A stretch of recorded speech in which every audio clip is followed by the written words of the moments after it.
If you have the nerve to believe your financial advisor should be thinking about your retirement at least as much as you do. If you believe that whatever you're facing, you deserve face time. Join the nearly 7 million investors who think like you do. Face time and think time make a difference. Join us. At Edward Jones, it's how we make sense of investing. Are you Republicans? No! You Democrats? No! You are students for liberty! That was at a gathering of a group of mostly college students that calls itself Students for Liberty. They're very clear about not calling themselves Democrats or Republicans.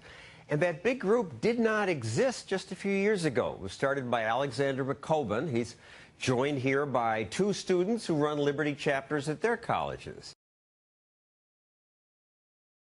Barbara Sostaya and Matthew LaCourte. So why did you create this?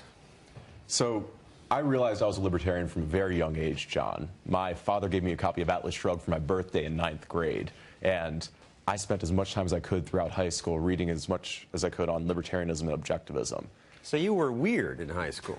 Yeah, and when I got to college, I realized I was still weird. I didn't meet a single other person who thought the same way as me for the first 2 years, and nearly became a socialist just because it would be easier. But instead what college were you in? The University of Pennsylvania. I decided to create a student organization, the Penn Libertarians, just to see if there were others out there. And within a year, we had over 200 members on our listserv. Students, even professors, came out of the woodwork, and I realized there had always been libertarians on my campus. We just had no way of identifying one another until there was a student group that could bring us together. And you had your first conference at Columbia. You hoped for 30 people. You got about 100. Next year, 153, 300, 500, 1,000, more than 1,000. Growing very fast. I mean, compare it to the National Convention of the Young Democrats and the College Republicans. You get more students now.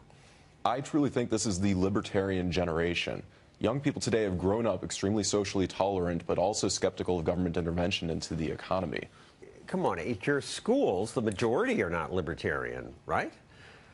Well, I think that the majority do have libertarian leanings, and they're just not very aware of what it means to be a libertarian. I think what we are seeing is that young people are very interested in the ideas of liberty. However, they think that there's Republicans and there's Democrats. And so when we present them with this idea, this new philosophy of libertarianism, they're very open to it. They're very interested.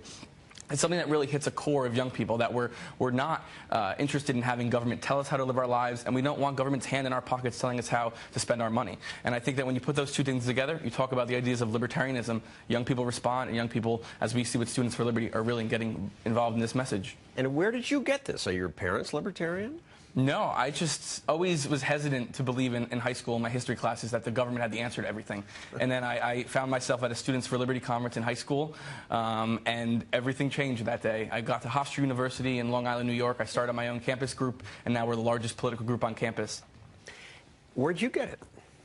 I am an immigrant from Argentina, and I've always had ideas about bettering the condition of immigrants in America and improving the lives for all people. I just didn't know what the best way to do that was until I attended a Students for Liberty conference. And then I started doing some reading, some research, watching Students for Liberty's webinars, and doing everything I could to become informed.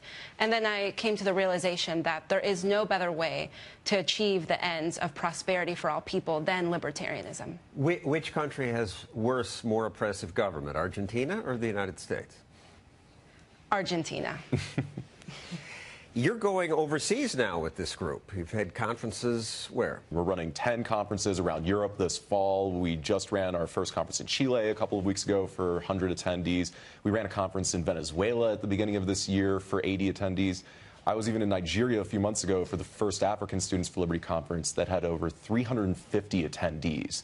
While the teachers were on strike, universities were shut down. Students traveled across the country to be able to make it. In fact, how do they get the concept? Liberty is a universal concept that people intuitively grasp. Well, Americans don't.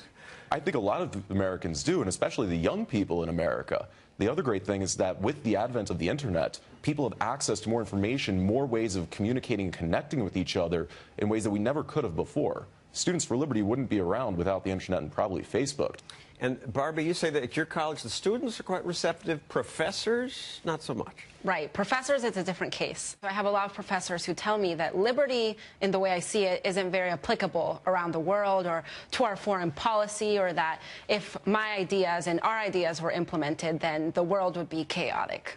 I think what we're seeing right now is almost like the perfect storm for libertarianism. People our age have grown up in a time where we have consistent war, we have widespread government surveillance, we have international crisis, and we have historically low approval ratings for institutions of government. And we contrast that with the fact that we're all on our iPhones, we're all on our laptops. We have this free market innovation versus old, archaic government. And young people are just saying, no, I'm choosing the market, I am choosing entrepreneurs and innovators, and not the government, and this is how we're going to solve the solutions of today, and it leads to a more prosperous and a more free society. Well, I hope you're right, and I hope you never outgrow this. Thank you.